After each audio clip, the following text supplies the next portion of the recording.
आचर्य के लिए निकल गए। तो आचर्य के लिए निकलते समय क्या हो गया, एक बालक पल्ले में झूल रहा था और पल्ले में झूलते हुए बालक ने बताया चले जाओ चले जाओ, ऐसे बोल दिया। तो चले जाओ बोलने के बाद महाराज जी ने निमित्त ज्ञान से समझ लिया अब इस इलाके में अकाल पड़ने वाला है, इस इलाके में अपन को रहना उचित नहीं। सवेरे सवेरे अपन बहुत सारी चीजें रहती हैं, उसके माध्यम से निमित्त ज्ञान लगाया जाता है कि आज का दिन कैसा होगा, आज का दिन क्या कैसा रहेगा, ये सब कुछ जानकारी रहती है। तो उस तरीके से निमित्त ज्ञानियों ने जान लिया कि अब जो है इस इलाके में रहना नहीं। भद्रभव महाराज जी को निमित्त ज्ञान था। अभी अभी अपने यहाँ पर विमल सागर जी महाराज जी थे, उनको भी निमित्त ज्ञान था। माने परफेक्ट निमित्त ज्ञान होता है। अगर वो समझ लिए आपके मुंह पे जहां पर दिल है, दिल के माध्यम से आपको जानेंगे कि आपका आगे का क्या होगा, भविष्य कैसा रहेगा। इसके माध्यम से सब निमित्त ज्ञान परफेक्ट रहता था। अभी भी निमित्त ज्ञान है लेकिन परफेक्ट नहीं रहा, क्योंकि लोगों की स्वार्थ बुद्धि जहां पर बढ़ जाती वहां पर क्या है, जो उत्कृष्ट ज्ञान है उसका लोप हो जाता है। जैसे जैसे स्वार्थ बुद्धि बढ़ती जाएगी वैसे वैसे इसका जो प्रचलन है वो लुप्त होता चला जाएगा। और ये अपन को हंसी मजाक लगती है लेकिन ये रियलिटी होती है। कोई भी व्यक्ति को देखते से पहचान जाते थे कि ये व्यक्ति आगे कैसा है। और ये पहले पढ़ाया जाता था गुरुकुलों में, बच्चों को पढ़ाया जाता था कि कौन सा व्यक्ति कैसा है, कौन से व्यक्ति के साथ अपन को कैसा व्यवहार करना चाहिए, तब जाकर के वो व्यक्ति के पास वो अपना व्यवहार संबंध प्रस्तावित करता था। अगर वो जानकार नहीं उस मामले का तो क्या है, तो वो धोखा खा लेगा। तो इस तरीके से यहाँ पर मुनिराज ने भी निमित्त ज्ञान से जान लिया कि संघ के ऊपर बहुत बड़ा उपसर्ग आने वाला है। तो संघ के ऊपर उपसर्ग आने वाला है तो सबसे पहले साक्षु मुनिराजों को डायरेक्शन दिया गया कि आप लोग किसी भी इस राज्य के राजा के कोई भी सदस्य आएंगे तो उनके साथ आपको वार्तालाप नहीं करना है, मौन रहना है। क्योंकि जहाँ के राजा की बुद्धि विपरीत होती है उसके लिए तो क्या है, आग लगने के लिए तिनका ही काफी रहता है। उस तरीके से आग इतनी ना भड़क जाए इसलिए बहुत सावधानी से रहना है। सावधानी से रहना है तो सभी समस्त संघ को आदेश दिया गया कि आप लोग क्या करना है, किसी भी राजा के साथ बात नहीं करना, या फिर राज परिवार के द्वारा कोई भी सैनिक भेजा जाए उनके साथ भी आपको वार्तालाप नहीं करना। ऐसा महाराज ने उपदेश दिया। और वार्तालाप कर लिया आपने तो समझ लो कि अपने संघ का पूरा नाश हो जाए, पूरा का पूरा 700 मुनिराजों के संघ के ऊपर उपसर्ग आ जाएगा। राजा अपने धवल गृह पर बैठा था, वहां से उसने पूजा की सामग्री हाथ में लेकर जाते हुए नागरिकों को देखकर मंत्रियों से पूछा ये लोग कहाँ जा रहे हैं। तो क्या हुआ कि राजा अपने महल पे ऊपर बैठा था और वहां पर बैठ करके वो देख रहा है कि कई सारे लोग अपने हाथ में पूजा की सामग्री लेकर जा रहे थे। और नागरिकों को देखकर मंत्रियों ने पूछा कि ये लोग कहाँ जा रहे हैं, यह यात्रा का समय तो है नहीं, ये लोग कहाँ पर जा रहे हैं, अभी तो यात्रा का समय भी नहीं है लेकिन ये लोग कहाँ पर जा रहे हैं। तो मंत्रियों ने कहा कि नगर के बाहर उद्यान में बहुत से नग्न साधु आए हैं, वही ये लोग जा रहे हैं। कहने लगे नगर के बाहर उद्यान में दिगंबर साधु का आवागमन हो गया है, बहुत सारे महाराज आए हैं और उनके दर्शनार्थ सारी जनता जा रही है। राजा ने कहा कि हम भी उन्हें देखने के लिए चलते हैं। क्या है, राजा भी सोचने लगा कि हम भी तो जाएंगे दर्शन करने के लिए उनकी। तो ऐसा कहकर के राजा मंत्रियों के साथ वहां गया। एक एक करके समस्त मुनियों की वंदना राजा ने करी।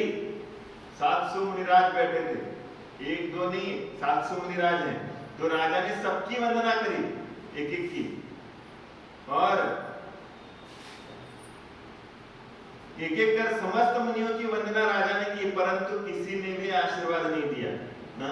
कोई भी महाराज ने उनको आशीर्वाद नहीं दिया, क्योंकि उनके गुरु का उपदेश आदेश था कोई भी राजकीय व्यक्ति आए तो उसके साथ बातचीत नहीं करना। ऐसा उन्होंने पहले से बोल के रखा और आशीर्वाद नहीं दिया। तो दिव्य अनुष्ठान के कारण यह साधु अत्यंत निष्प्रह है, ऐसा विचार कर जब राजा लौटा तो खोटा अभिप्राय रखने वाले मंत्रियों ने यह कहकर के उनको मुनियों का उपवास किया, ये बैल है, कुछ भी नहीं जानते। क्या किया कि मुनिराज को जब सभी संगस्थ मुनिराजों को आदेश दिया गया था कोई भी बात भी नहीं करना है, ना आशीर्वाद देना है, ना कुछ नहीं करना। तो वो राजा दर्शन करके गया और दर्शन करके गया तो कोई भी मुनिराज का हाथ ऊपर नहीं उठा, आशीर्वाद नहीं आया, ना किसी महाराज ने उनकी तरफ देखा। तो वो सभी लोग अपने ध्यान में मस्त रहे। तो राजा ने सोचा कि दिव्य ज्ञान के धारी है, इसलिए किसी के साथ बोलते नहीं। तो इसलिए वो मौन रहे और राजा जैसे चलने के लिए वापस चला गया और जैसे चलने के लिए चला गया तो ऐसा हुआ कि उसका जो मंत्री था राजा का, उसने कहा ये तो महाराज नहीं, ये तो बैल है, निकम्मे है, इनको कुछ भी अकल नहीं है। ऐसा बोल दिया, कुछ भी नहीं जानते, मूर्ख है, इसलिए छल से मौन लेकर के बैठे हैं, इनको कुछ भी ज्ञान नहीं है, इसलिए तो मौन रहे हैं, मौन लेकर के बैठे। ऐसा कहते हुए मंत्री राजा के साथ जा रहे थे कि उन्होंने आगे चर्या कर आते हुए श्रुतसागर मुनि को देखा। देखो समस्त मुनिराजों के संग क्या कर गया। यहाँ पर जब गुरु आज्ञा दे रहे थे, सबको बता रहे थे कि कोई भी राजकीय परिवार के साथ बात नहीं करना, तो समस्त मुनिराज आहार करके आ गए थे। तब आने के बाद सबको क्या बताया था कि किसी भी राजकीय व्यक्ति के साथ बात नहीं करना है और आदेश उपदेश नहीं करना। तो उस संघ में से एक मुनिराज आहारचर्या के लिए तुरंत दूर गए थे, उनको आने में देरी हो गई। जैसे मूर्तिजापुर में पास में चौका लग जाता है तो जल्दी आहार करके आ जाते, लेकिन मूर्तिजापुर के उस कोने में अगर चौका लग गया तो आने जाने में समय लगेगा। तो महाराज जी बहुत लंबी दूरी तक गए और उनको आने में समय लग गया।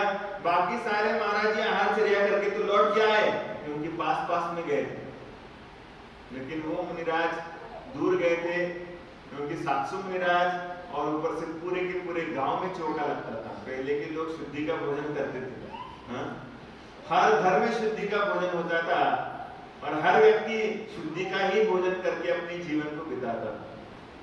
पहले के लोग होटल में खाते नहीं थे, पहले होटल चलती नहीं थी पहले के जमाने में, क्योंकि कोई भी बाहर खाता ही नहीं था, सब अपने अपने घर में खाते थे। कोई भी अतिथि आता था तो उसको घर में ही खिलाने का उपक्रम चलता था, बाहर कोई खाने का अभ्यास करते ही नहीं था।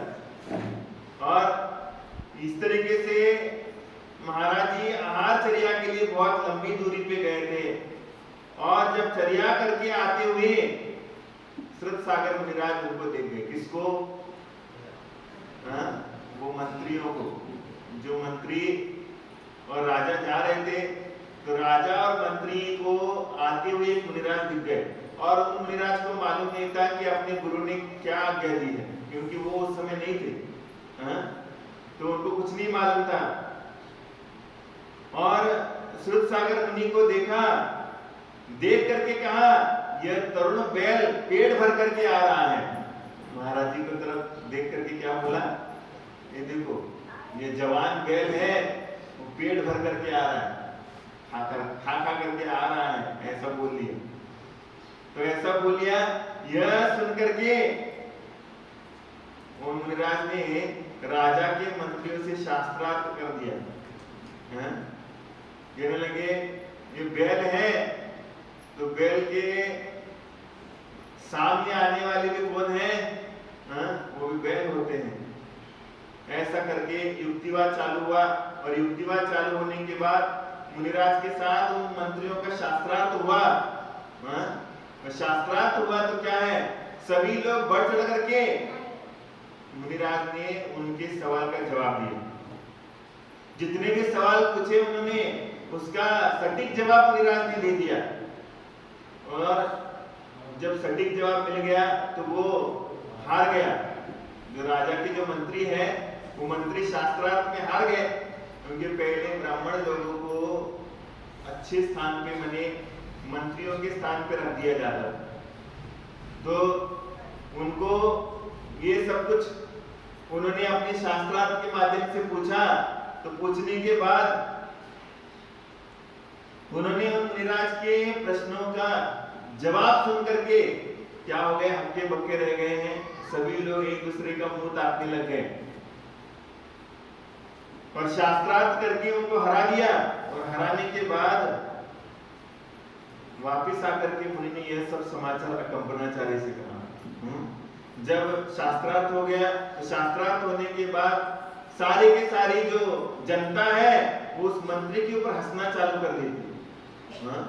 और वो अपना हार जो है वो हार मान करके उतना गुस्सा आ गया उसको, एक मुनिराज ने मेरे लिए शास्त्रार्थ में पराजित कर लिया।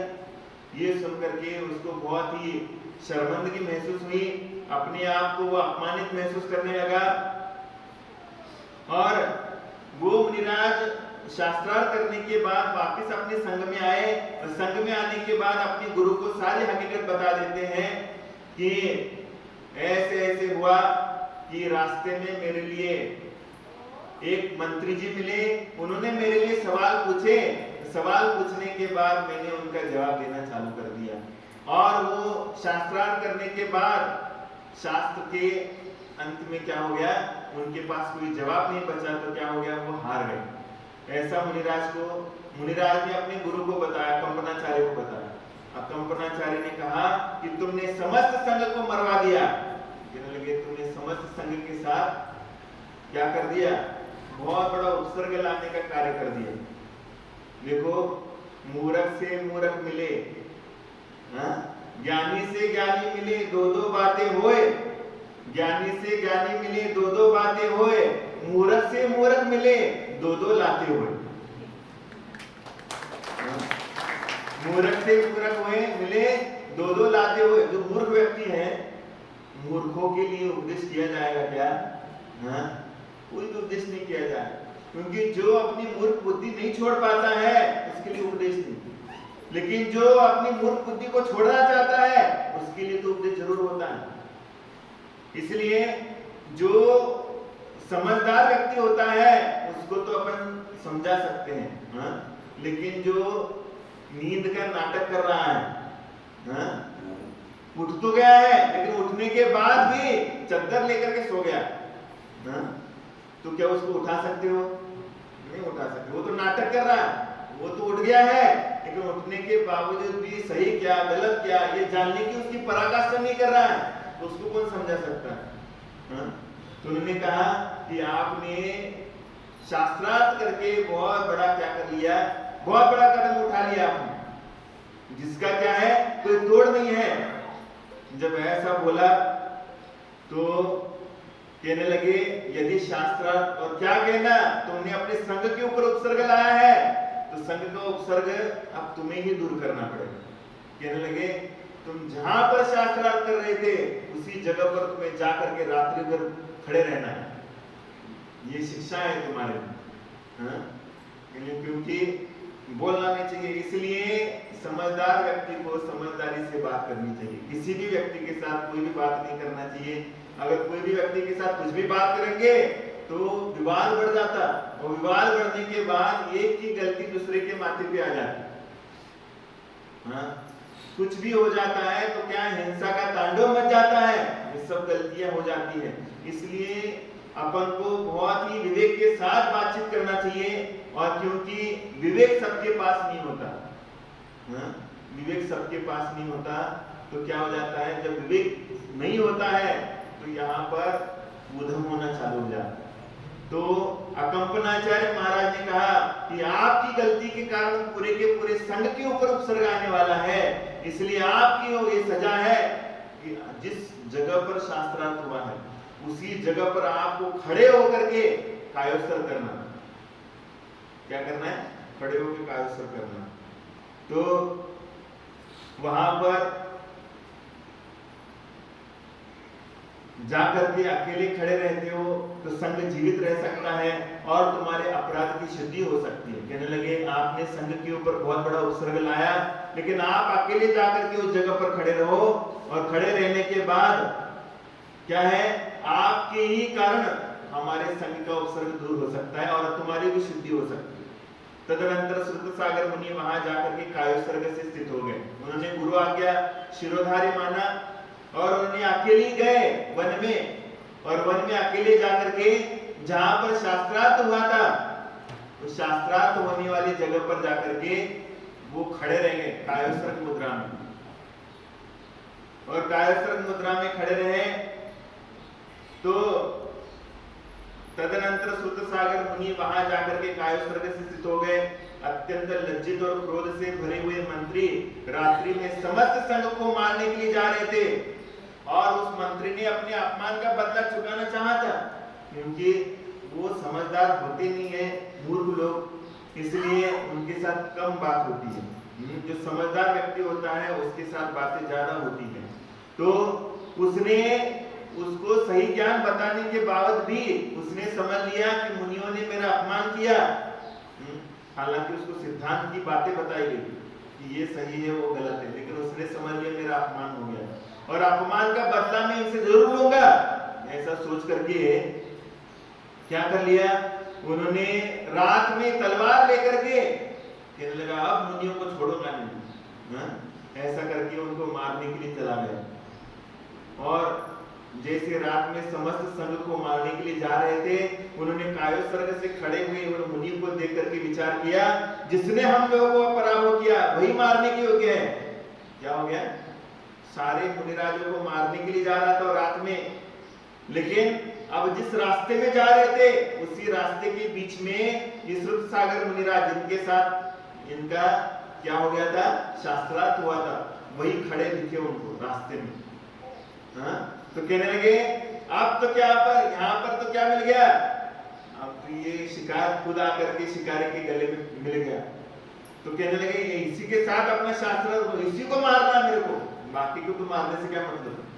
तो इसलिए क्या कर लिया उन्होंने, यही व्यक्ति मारने योग्य है क्योंकि इसी ने शास्त्रार्थ करके मेरा घोर अपमान किया था।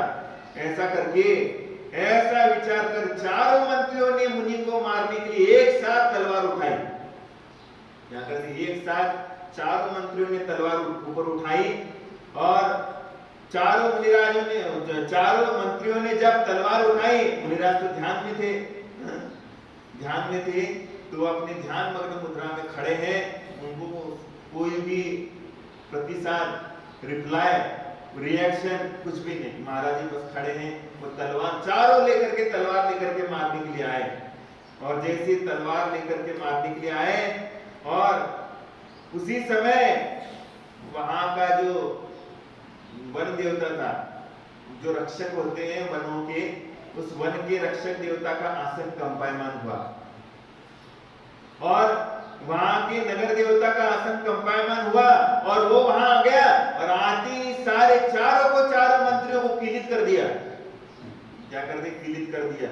हमने बताया था देवों के पास शापानुग्रह शक्ति रहती है, वो अनुग्रह भी कर सकते हैं और आपको शाप भी दे सकते हैं। अगर देवता ने बोल दिया कि तुम्हारे आगे आने वाली पीढ़ियों में कोई भी व्यक्ति जो है वो अच्छा जन्म लेने वाला नहीं होगा, तो तुम्हारे आगामी काल की जो पीढ़ियां होंगी वो सारी की सारी तुम्हारी परेशानी देने वाली पीढ़ियां पैदा होंगी, क्योंकि शाप देने की शक्ति होती देवों में। तो वैसे ही ये जैसे आ गया तो उसने देखा कि मुनियों के ऊपर तलवार लेकर के मारने आया है, तो उसने चारों मंत्रियों को किलित कर दिया। किलित माने जानते हो, उनको वहीं पर पत्थर जैसा खड़ा कर दिया, अब वो कोई हिल नहीं सकते। उनका मन तो रहता है कि मैं हिलो ढिलो, लेकिन क्या है, पीड़ित होने के बाद अपना हाथ उठा नहीं सकता है, ना पैर उठा सकता है, वहीं पर उसको खड़ा कर दिया। तो ऐसे जब चारों मंत्री पीड़ित हो गए तो प्रातःकाल सब लोगों ने उन मंत्रियों को उसी प्रकार पीड़ित देखा। जैसी सुबह हो गई तो सुबह होने के बाद सारे लोगों का आवागमन चालू हो गया, तो सारे लोगों का आवागमन चालू हुआ, तो सारे लोगों ने क्या देखा?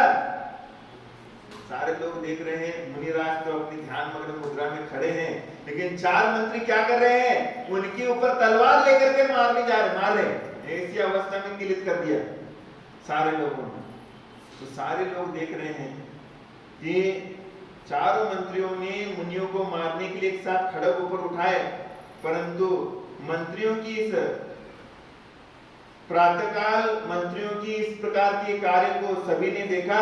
मंत्रियों की इस कुचेष्टा से राजा बहुत क्रोधित हुआ। और क्या है, जनता तो देख ही रही है, और वहां का जो राजा है, राजा भी आकर के देखता है कि मंत्रियों ने क्या क्या फूल खिलाए।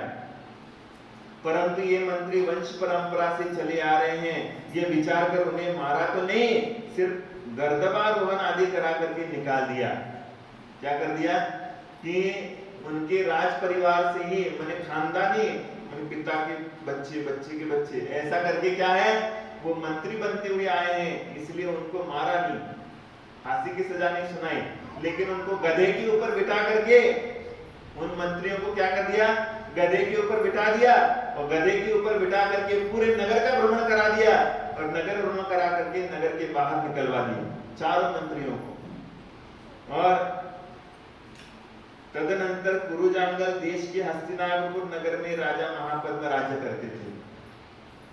कुरु देश है, कुरु देश, हाँ, ये कुरु देश ही में सारा स्टेट्स आते हैं, हरियाणा है, दिल्ली है, उसके बाद यूपी का आधा हिस्सा है, वो सारा का सारा कुरु देश में आता है, जिसकी नगरी का नाम था हस्तिनापुर। जैसे भारत देश है, भारत देश में नगरी कौन सी कहलाएगी? इंद्रप्रस्थ। दिल्ली कौन है? दिल्ली नगरी कहलाएगी, क्योंकि यहाँ की राजधानी है वो, है कि नहीं? और महाराष्ट्र देश बन गया तो महाराष्ट्र के देश की राजधानी कौन सी? बॉम्बे बन जाए, मुंबई बन जाए, तो ये राजधानी है। उसी तरीके से ये पूरा का पूरा कुरु देश है, ये कुरु देश है, यूपी का हिस्सा है, ये हरियाणा आता है, दिल्ली है, ये सब स्टेट्स बन गए हैं, लेकिन ये पूरे पहले कौरव पांडवों का राज्य था इसमें। तो ये कुरु देश में हस्तिनापुर है, हस्तिनापुर उसकी क्या है? राजधानी है, और उस हस्तिनापुर नगरी के राजा महापद्म राज्य करते थे। उसके राजा कौन थे? महापद्म, और उनकी रानी का नाम लक्ष्मीमती था। ये महापद्म नाम के राजा हस्तिनापुर के थे, उनकी रानी का नाम लक्ष्मीमती था। उनके दो पुत्र थे, एक पद्म और दूसरा विष्णु। एक का नाम पद्म था और दूसरे का विष्णु। एक समय राजा महापद्म पद्म नामक पुत्र को राज्य देकर के विष्णु नामक पुत्र के साथ श्रुत सागर चंद्र नामक आचार्य के पास मुनि हो गए। और महापद्म नाम के जो राजा थे, वो महापद्म राजा के दो पुत्र थे, एक पद्म और दूसरा विष्णु। तो क्या हो गए? महापद्म नाम के राजा ने अपनी वृद्धावस्था को देख करके वैराग्य को प्राप्त किया, और वैराग्य को प्राप्त करने के बाद दीक्षा लेने के लिए प्रवृत्त हुए। लेकिन उनका जो छोटा बालक था, छोटा बालक नहीं, बड़ा बालक था, जिसका नाम था विष्णु। तो विष्णु कहता है, विष्णु के लिए राज्य सौंपना था उनको, लेकिन विष्णु के लिए राज्य सौंपना था, लेकिन विष्णु कहने लगा, हे पिताजी, जब ये राज नश्वर है, तो इस नश्वरता को देख करके आप मेरा सम्मान क्यों करना चाहते हो? ऐसा नाश होने वाला राज्य दे करके मेरे लिए संकट में क्यों डालना चाहते हो? ऐसा राज्य मेरे को नहीं चाहिए। तो क्या करते हैं, तो आप जिस रास्ते पर जा रहे हो उसी रास्ते पर मैं भी जाऊंगा। ऐसा करके क्या करता है, वो भी अपने पिता के साथ दीक्षित हो जाता है। आज तक पिता के साथ कोई दीक्षित हुआ क्या? हुआ क्या कोई दीक्षित? पंचम काल में तो उल्टा हो रहा है, पहले बच्चा दीक्षा लेता है, फिर पिता लेता है दीक्षा। पिता के साथ बेटा दीक्षित हुआ कभी? अभी के उदाहरण में रिसेंट कोई उदाहरण नहीं मिलता, लेकिन आज के जमाने में पहले बच्चा निकल जाता है घर के बाहर, और फिर पिता पीछे पीछे से आता है। भैया सही में संसार कैसा है? संसार नश्वर है। मेरे पिता को बताने वाला बेटा है, लेकिन पहले पिताजी लोग बच्चे को सिखा देते थे जीना कैसा होता है और मरना कैसा होता है। ये क्या करते थे, बच्चों को सिखाते थे पहले पिता लोग। लेकिन आज उल्टा हो गया, आज बच्चे सिखाते कि भैया जीवन ऐसा है। हा? तो वो कहता पिताजी जो अपने लिए दुखदाई है, ऐसा दुखदायक चीज मेरे लिए दे करके क्यों दुखों में डालते हो, इसलिए मैं भी आपके रास्ते पे चलता हूं। ऐसा करके इन दोनों ने, पिता और पुत्र ने दीक्षा ले ली और वे क्या हो गए, दीक्षित हो गए और वे बलि आदि आकर महापद्म राजा के मंत्री बन गए। और यहाँ पर क्या हो गए, ये दोनों भी पिता पुत्र निकल गए दीक्षा लेकर के, और ये जो 4 मंत्रियों को निकाल लिया था उज्जैन नगरी के राजा ने, वो क्या हो गए, ये 4 मंत्री घूमते घूमते कहां पर आ गए, हस्तिनापुर में आ गए। और हस्तिनापुर का राजा कौन था उस समय, पद्म नाम का राजा था, जो विष्णु का छोटा भाई था। हाँ? वो पद्म नाम का राजा हस्तिनापुर की राजगद्दी संभाल रहे थे। तो क्या हो गया कि ये मंत्रियों ने क्या किया था, एक बार उस पद्म राजा के हाथी क्या हो गया, अवश्य हो गया, माने वो उसका क्षत विक्षत हो गया था। हाथियों को भी मद आता है, मालूम है तुम लोगों को, हाथियों को भी मद आता है। वो मद आने के बाद हाथी का मद को अगर कहां से मालूम है, यहां से मद झरता है, आप लोग कभी देखे नहीं होंगे। तो हाथी जब क्षत विक्षत हो जाता है तो क्या होता है, उसका मस्तिष्क भ्रमित हो जाता है, तो क्या है, मद आ जाता है उसको। और मद आने के बाद यहाँ से उसके गंडस्थल से स्राव बहता है ना?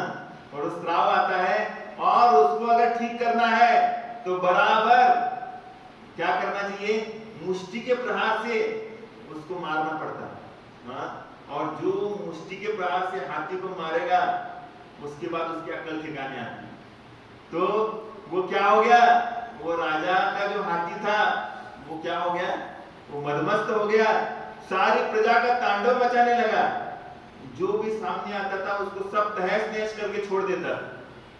तो क्या हो गया, ये मंत्रियों में बलि नाम का जो मंत्री था, उस बलि ने क्या कर दिया, उस बलि ने जाकर के उस हाथी को अपने वश में कर लिया। माने हाथी को मुष्टि प्रहार से क्या कर दिया, माने कितनी ताकत चाहिए देखो हाथ में। हाथी के मस्तिष्क में गंडस्थल में मुट्ठी का प्रहार करने के बाद वो हाथी का पूरा माथा ठनकना चाहिए और उसकी अकल ठिकाने आना चाहिए, माने कितनी ताकत चाहिए उसके अंदर। तो उसने मुष्टि प्रहार कर दिया, तो वो जो हाथी है वो वश में हो गया।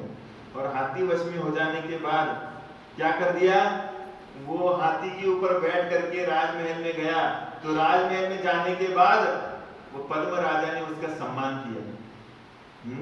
बलि हाथी के ऊपर बैठ के चला गया, और चला जाने के बाद वहां का जो राजा था पद्म, उसने अपने हाथी को वश में करने के कारण उसका सम्मान किया। और उसको सम्मान देने के लिए जब पूछा गया तो वो कहने लगा कि मेरे लिए सम्मान नहीं चाहिए, आपका जो सम्मान है मैं अभी नहीं लेना चाहता। वो कहता कि तुम मांग, तेरे लिए क्या चाहिए, क्योंकि तुमने राज्य के ऊपर आने वाला उपद्रव रोक दिया। तो कहता है मेरे लिए अभी कुछ सम्मान नहीं चाहिए, जब समय लगेगा, जब समय रहेगा तो मैं आपसे सम्मान ले लूंगा। ध्यान रखियो, किसी के साथ उधार कभी मत रखियो जिंदगी। कभी किसी के साथ उधारी मत रखना, क्योंकि उधारी रखोगे और किसी का एहसान भी मत रखना। एहसान अगर किया आपने तो एहसान को चुका करके जाना। सभी का एहसान चुका करके जाना, और इसके पहले अपना जैसे मृत्यु होने वाला, इसके पहले सभी के एहसान चुका करके चले जाओ। नहीं तो एहसान लेकर के जाओगे तो एहसान के कर्ज में दब करके पुनः उसी गति में आकर के आपको सारा भुगतान करना पड़ेगा।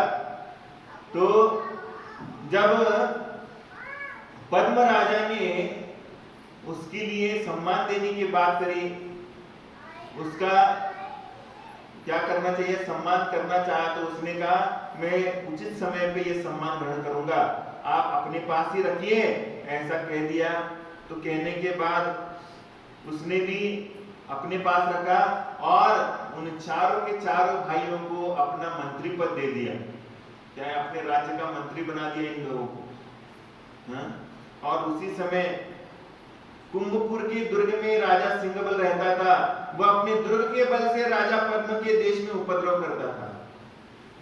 राजा पद्म उसे पकड़ने की चिंता में दुर्बल होता जाता था। उसे दुर्बल देख करके एक बलि ने कहा कि देव, दुर्बलता का कारण क्या है? राजा ने दुर्बलता का कारण बताया कि उसे सुनकर के आज्ञा प्राप्त कर बलि वहां गया और उसने बुद्धि के महात्म्य से दुर्ग को तोड़कर तथा सिंहबल को लेकर के वापस आ गया। और दूसरा ऐसा क्या हुआ, देखो कि एक बार उस हस्तिनापुर राज्य के ऊपर आक्रमण करने वाला एक कौन था, सिंहबल नाम का राजा था। तो वो क्या करता था, पद्म नाम के राजा को बहुत परेशान करता था। तो उसको पकड़ करके बंदी बनाने की चेष्टा करनी थी। तो बलि राजा ने क्या कर दिया, बलि मंत्री ने क्या कर दिया, महाराज आपको जाने की आवश्यकता नहीं, मैं ही पकड़ के लाता हूं। ऐसा करके वो वहां पर जाकर के उसको पकड़ के ले आया और सिंहबल को राजा पद्म के सामने सौंप दिया कि कहने लगे यही वह सिंहबल है जो आपको परेशान करता था। राजा पद्म ने संतुष्ट होकर के कहा कि तुम वांछित वर मांगो। तो बलि ने कहा कि जब मांगूंगा तब देना। तदनंतर कुछ दिनों में विहार करते हुए वे कंपनाचार्य आदि 700 मुनि उसी हस्तिनापुर में आए। उनके मुनिराज के लिए एक जगह पर रहते क्या? तुम लोग सोच रहे होंगे मूर्तिजापुर में आए हैं तो मूर्तिजापुर में हमेशा रहेंगे। हाँ, तो ऐसा नहीं भैया, कभी भी नहीं रहेंगे हम। तुम अगर चाहोगे भी तो महाराज जी हमेशा यहाँ पर हो, तो भी हम नहीं रहेंगे। अब निश्चिंत हो जाए तुम लोग, निश्चिंत हो जाना, परेशानी मत झेलना पड़ेगा।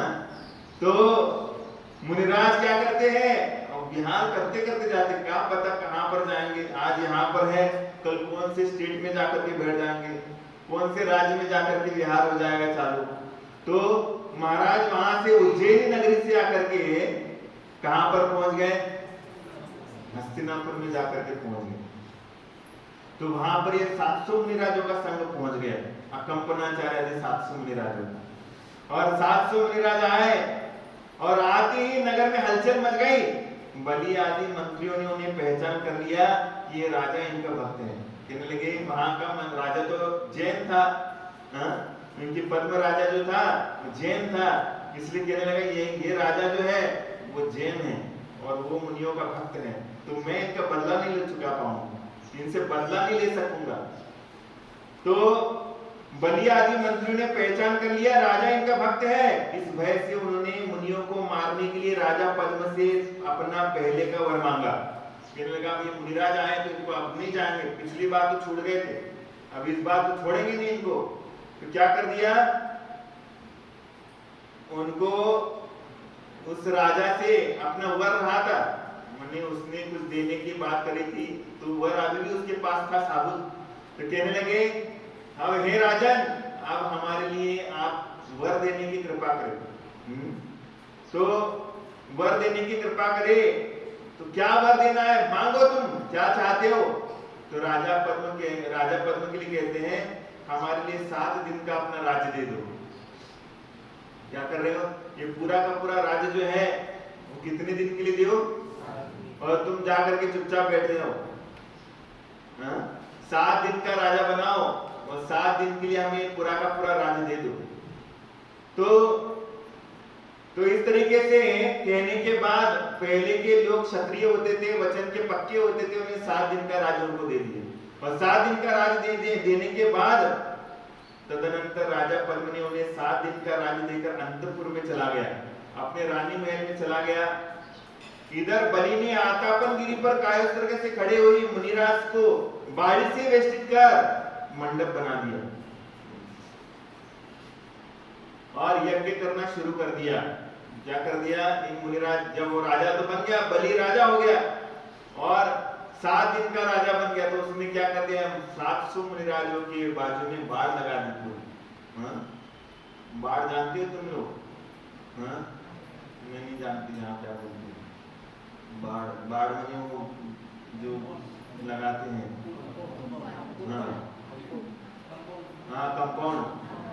कंपाउंड लगा दिया। तो कंपाउंड लगा दिया और कंपाउंड लगाने के बाद यज्ञ करना चालू कर दिया। महाराज जी के चारों तरफ से बॉर्डर खींच दी और चारों तरफ से यज्ञ के धुएं चलना चालू कर दिए। चारों तरफ से हर जगह से यज्ञ चालू हो गए और उसमें झूठे सकोरे बकरा आदि जीवों के कलेवर तथा धूम आदि के द्वारा मुनियों को मारने के लिए बहुत भारी उपसर्ग किया गया। और उस यज्ञ में क्या है, कितने सारे बकरों को काट करके डाल दिया गया, बकरे की बलि चढ़ाई गई, कितने सारे बकरों के हाड़ जो है हड्डी वगैरह पूरे के पूरे फेंक दी गई। तो इस प्रकार का भारी उपसर्ग मान करके 700 मुनिराज जो है उस घेरे में बैठ गए ध्यान मग्न अवस्था में। पूरी तरीके से धुआं का धुआं उठ रहा है, ऊपर से अग्नि की तपन है और ऊपर से ये हड्डी वगैरह जो गिर रही है, बकरों की चिलचिलाहट सुनाई दे रही है, ऐसा पूरा का पूरा माहौल बन गया था। तो मुनिराजों ने समझ लिया अब हमारे ऊपर उपसर्ग हो रहा है, तो मुनिराजों ने क्या कर दिया, अपना ध्यान लगा करके कायोत्सर्ग मुद्रा में बैठ गए। तदनंतर मिथिला नगरी में आधी रात के समय बाहर निकले हुए सुतसागर चंद्र आचार्य ने आकाश में देखा श्रवण नक्षत्र कांप रहा है। अभी श्रावण मास चल रहा है, ये कौन सा है, श्रावण मास। और श्रावण मास में श्रवण नक्षत्र है, वो श्रवण नक्षत्र कांप रहा था। तो ये कांप रहा था, तो कांपने के बाद उन्होंने अपने अवधि ज्ञान से विषय लगाया कि ये श्रवण नक्षत्र कांप रहा है, माने जरूर कुछ ना कुछ तो अनहोनी घटना घटित हो रही। तो उन्होंने कहा कि अवधि ज्ञान से जान करके कहा कि महामुनियों के ऊपर महान उपसर्ग हो रहा है। कहने लगे हस्तिनापुर नगरी में 700 मुनिराजों का संघ विराजमान है और इन 700 मुनिराजों के ऊपर घोर उपसर्ग हो रहा है, इसके कारण नक्षत्र कांप रहा है।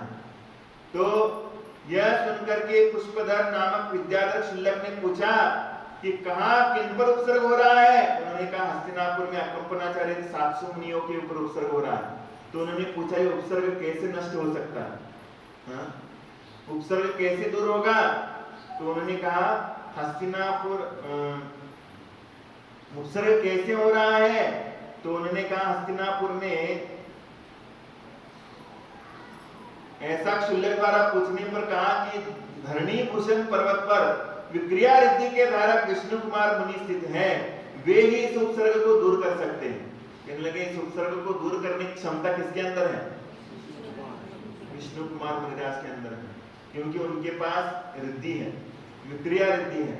विक्रिया रिद्धि जानते हो तुम लोग, माने अपने शरीर की विक्रिया कर सकते हैं, जितना चाहे बड़ा शरीर कर सकते हैं, जितना चाहे लंबा कर सकते हैं शरीर को, ऐसी विक्रिया रिद्धि होती है।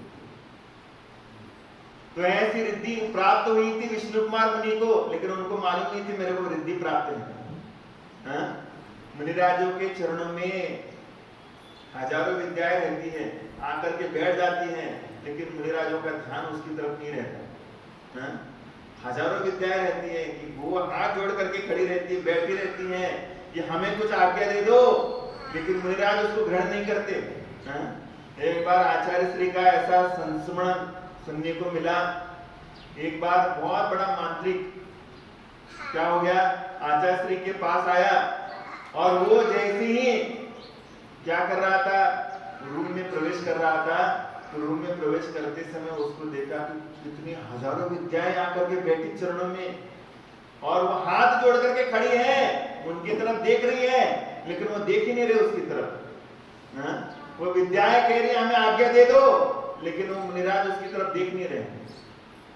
तो उसी तरीके से ये विष्णु कुमार मुनिराज को रिद्धि प्राप्त हुई है, लेकिन विष्णु कुमार मुनि उसकी तरफ देख नहीं रहे। उसको मालूम ही नहीं महाराज जी को कि मेरे लिए रिद्धि प्राप्त हुई। तो क्या होता है, ऐसा जाकर के शुल्लक क्या करता है, धरणी भूषण नाम के पर्वत पे जाता है, और धरणी भूषण पर्वत पर जाने के बाद उन विष्णु कुमार मुनिराज से कहता है, हे मुनिराज, अब अपनी तपस्या से बाहर आने का समय हो गया, क्योंकि आपके लिए विक्रिया रिद्धि की प्राप्ति हो गई है, और आप ही के कारण उपसर्ग होने वाले मुनिराजों का उपसर्ग दूर हो सकता है। तो कहने लगे कि मेरे लिए कैसी विक्रिया, कहने लगे विक्रिया रिद्धि प्राप्त हुई मेरे लिए। तो क्या करते हैं, हाथ ऐसा करते हैं, हाथ ऐसा हाथ कर दिया तो वो हाथ कहां पर जाकर के टिकता है, वो हाथ जाकर के मानुषोत्तर पर्वत को छू लेता, इतना लंबा हाथ हो जाता। तो कहने लगे हाँ ठीक है, विक्रिया रिद्धि प्राप्त हुई मेरे को। तो ऐसी रिद्धि प्राप्त हुई तो क्या हुआ, तदनंतर विक्रिया का निर्णय कर उन्होंने हस्तिनापुर जाकर के राजा पर्व से कहा तुमने मुनियों पर उपसर्ग क्यों कराया। देखो रिद्धि प्राप्त हुई, तो रिद्धि प्राप्त होने के बाद वो चले गए, और चले जाने के बाद क्योंकि उनका राज्य था, वो वहां के राजपुत्र थे, वो हस्तिनापुर के, और वहां जाकर के अपने भाई को डांटते हैं, तेरे को अकल नहीं है कि तेरे राज्य में मुनियों के ऊपर उपसर्ग हो रहा है, कितना अधम पापी है तू। तो वो कहता है मैं क्या करूं, मैं अपने वचन के लिए क्या हूं, कटिबद्ध हूं, मैंने वचन दिया है कि 7 दिन का राज्य तुम्हारे लिए, लेकिन 7 दिन हो जाने दो फिर उसको छोड़ूंगा नहीं। 7 दिन तक मैं कुछ नहीं कर सकता, 7 दिन हो जाने दो फिर मैं नहीं छोड़ूंगा, ऐसा कहता है। तो ऐसा कहने के बाद कहने लगे 7 दिन के बाद बचेंगे क्या महाराज, महाराज बचेंगे क्या, इतना सारा धुआं जिसमें श्वास नलिका रुक रही है, इतने सारे पशु कट रहे हैं, तो ये कितना बड़ा घोर उपसर्ग हो रहा है। तो क्या है, उन्होंने जब पूछा तो आज तक हमारे कुल में किसी भी दिगंबर साधुओं के लिए ऐसा उपसर्ग नहीं हुआ, लेकिन तुम्हारे कार्यकाल में हुआ, एक कितनी निंदनीय घटना है। राजा पद ने कहा कि क्या करूं, मैंने इसे पहले वर दे दिया, तदनंतर विष्णु कुमार मुनि ने क्या कर दिया, अपने मुनिव्रत को छोड़ दिया, और क्या कर दिया, एक छोटे से बोने बामन का रूप धारण कर लिया, बटु का भिक्षु का रूप धारण कर लिया, जो छोटा बालक है, और छोटा बालक बन करके बटु का रूप धारण कर लिया, और विष्णु कुमार मुनि ने बोने ब्राह्मण का रूप धारण करके उत्तम शब्दों के द्वारा वेद पाठ करना शुरू कर दिया। क्या है, यज्ञों के सामने क्या कर दिया, वेद का पाठ उच्चारण करना चालू कर दिया। बलि ने कहा कि तुम्हें क्या दिया जाए, क्योंकि यज्ञों में ब्राह्मणों को कुछ ना कुछ तो दान दिया जाता है, तो वो ब्राह्मण का रूप धारण करके आए, और उन्होंने क्या दक्षिणा मांग, क्या कर दिया, उस बलि कहता है कि तुम्हारे लिए क्या दक्षिणा दी जाए। तो बोने ब्राह्मण ने कहा मुझे कुछ नहीं चाहिए, मुझे बस 3 पग भूमि चाहिए। क्या चाहिए, मेरे लिए 3 कदम भूमि चाहिए। तो क्या है,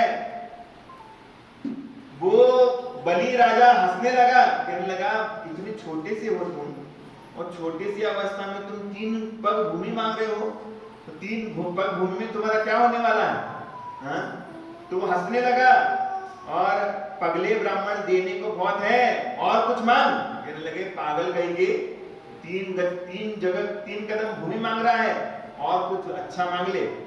तो इस प्रकार कहने लगे कि और कुछ मांग ले, तो कहने लगे मेरे लिए कुछ नहीं चाहिए, इस बार भी मेरे लिए वही है कि तुम बस मेरे लिए 3 कदम भूमि दे दो।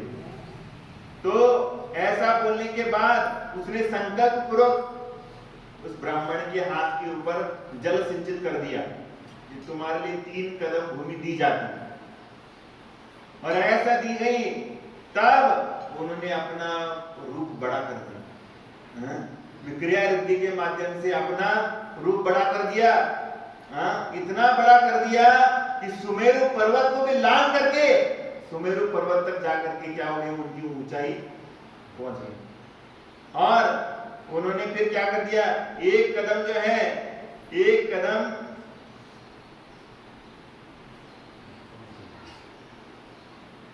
उसमें उन्होंने संकल्प लेकर जल, और उसके बाद एक पैर जो है मेरु पर्वत पर रखा, अपना रूप बड़ा कर दिया। एक कदम उन्होंने क्या कर दिया, मेरु पर्वत पर रखा, और दूसरा पैर मानुषोत्तर पर्वत पर रखा। दूसरा कदम जो है, एक कदम में तो मेरु लांघ गए, दूसरे कदम में मानुषोत्तर पर्वत। मानुषोत्तर पर्वत वो कहलाता है जहां के आगे कोई भी मनुष्य नहीं जा सकता, उसको बोलते हैं मानुषोत्तर पर्वत। उसको कोई भी संसार का मनुष्य लांघ नहीं सकता, उसके आगे कोई मनुष्य जा ही नहीं सकता, ऐसा मानुषोत्तर पर्वत है। उसके यहां तक कदम रख दिया। अब बोलो तीसरा कदम कहां रखोगे, पूरी धरती को व्याप लिया 2 कदमों में, पूरी धरती को व्याप लिया उन्होंने 2 कदम में। अब वो राजा को कहते बोल तीसरा कदम कहाँ रखूं, हाँ तीसरा कदम कहाँ पर रखूं। तब तीसरे पैर के लिए देव विमानों में क्षोभ उत्पन्न हुआ। क्या है, देवता लोग भी क्या हो गए, डगमगाने लगे, ये बहुत बड़ा कार्य हो गया। तो देवता लोग आकर के मुनिराज के चरण में गिड़गिड़ाते हैं और क्षमादान करो क्षमादान करो, ऐसा करते हैं। तब वो बलि कहता है कि तीसरा कदम रखना ही है तो आप मेरे पीठ पे रखो, क्योंकि आपके लिए मैंने दिया था वचन, हाँ ये 3 कदम भूमि आपके लिए दी जाती है, 2 कदमों में तो आपने पूरे संसार को नाप दिया। अब तीसरा कदम जो है, तीसरा कदम आपको पूरा ही करना है, तो आप मेरे ही मस्तक के ऊपर पैर रख करके तीसरा कदम रखिए। तो जब ऐसा है तो उन्होंने क्या कर दिया, वो जो विष्णु कुमार मुनिराज हैं उन्होंने क्या कर दिया, तीसरा कदम उठा करके उसके बाद उसके क्या कर दिया, मस्तक पे रखा, और मस्तक पे रख करके जैसे रखने वाले थे वो क्षमा याचना करता है, महाराज मेरे से बहुत बड़ी गलती हो गई, मेरे लिए क्षमादान दे दो, मेरे लिए अभयदान दे दो, आइंदा से मैं कोई भी मुनिराज के ऊपर ऐसा कार्य नहीं करूंगा। ऐसा कहता है तो मुनिराज तो क्षमा की मूर्ति होते हैं, तुम हमारे लिए कुछ भी करो, तुम मुनिराज के लिए कुछ भी करो, लेकिन महाराज जी तो क्षमा, तुम बस एक बार बोलो महाराज जी हमसे गलती हो गई, हाँ तुम पत्थर मारो वहां से खड़े रहकर, ट्राई कर लो कल से, हाँ वहां आकर के इतना बड़ा पत्थर मारो, हाँ और पत्थर मारो और कहो महाराज जी हमसे गलती हो गई, हाँ अगर तुमने दूसरे को मारा होता तो क्या होता, हाँ बहुत बड़ा झगड़ा, वो तो इतना तुम इतना लाए ना, लेकिन तुमने महाराज को मार दिया, तो महाराज को मारने के बाद ही महाराज जी को बस बोल दो महाराज जी क्षमा याचना करो, महाराज जी तुरंत क्षमा कर देंगे, तुम्हारे लिए क्षमादान कर देंगे। इतनी बड़ी क्षमा के धारी जो होते हैं वो क्षमा मूर्ति संसार में दिगंबर साधु हुआ करते हैं, इतने बड़े क्षमा के धारी साधु होते हैं। तो उन्होंने जैसे ही क्या कर दिया, क्षमा मांगी, तो क्षमा मांगने के बाद उन विष्णु कुमार मुनिराज ने अपना पैर उनकी सिर से हटा दिया और उसको क्षमा दान कर दिया और कह दिया कि आइंदा से कोई भी साधु के ऊपर उपसर्ग मत करना, क्योंकि संसार में साधु जैसा पुण्यशाली कोई नहीं है। साधु महात्मा होते हैं और उनके लिए उपसर्ग करना माने क्या है, साक्षात नरक को आमंत्रण देना है। क्या है, साक्षात नरक को आमंत्रण देना है। और अगर तुम ऐसा करोगे तो क्या होगा, तुम्हारे लिए नरक पास हो जाएगा, और इन साधु की सेवा करोगे तो तुम्हारे लिए संसार का सर्वोच्च उत्कृष्ट आसन पास में हो जाएगा। इस प्रकार से चारों मंत्रियों को भय दिखा करके विष्णु कुमार मुनियों ने 700 मुनिराजों के ऊपर का उपसर्ग दूर किया, और उपसर्ग दूर करने के बाद क्या हो गया, उसी दिन सारी प्रजा ने क्या कर दिया, मुनियों का उपसर्ग दूर होने के कारण क्या कर दिया, सब जगह पर त्योहार का रूप धारण कर लिया पूरे नगर में, और सारे नगर में उत्सव का रूप धारण कर लिया। और कितने दिनों तक, 7 दिनों तक उपसर्ग चल रहा था। ये 7 दिन तक मुनिराजों का आहार नहीं हुआ था, आहार के लिए उठे नहीं थे। और 7 दिन के पश्चात जो है ना, उनके लिए पारना करने का समय आया। सारे नगर नगर में चौके लगे थे, सारे लोगों ने मुनिराज का पड़गान करके 700 मुनिराजों को आहार दान देने का सौभाग्य प्राप्त किया था। उसी दिन को आज का ये युग रक्षाबंधन नाम के पर्व से पुकारा जाता है। वही पर्व रक्षाबंधन है जहां पर 700 मुनियों की रक्षा हुई थी, और कोई सामान्य व्यक्ति ने रक्षा नहीं करी थी। कर सकते क्या तुम लोग हमारी रक्षा कर सकते हो? अरे नहीं, मुनियों के द्वारा मुनियों की रक्षा हुई थी। इसलिए यहाँ पर इस पर्व को वात्सल्य पर्व के नाम से इस पर्व को जाना जाता है, और ये वात्सल्य पर्व रक्षाबंधन के नाम से विख्यात प्राप्त हो गया है। तो ये वात्सल्य के माध्यम से अपन अपने धर्म को आगे बढ़ा सकते हैं और अपने जीवन को आगे बढ़ा सकते हैं। इसी भावना के साथ समय आपका हो गया। जय बोलो महावीर भगवान।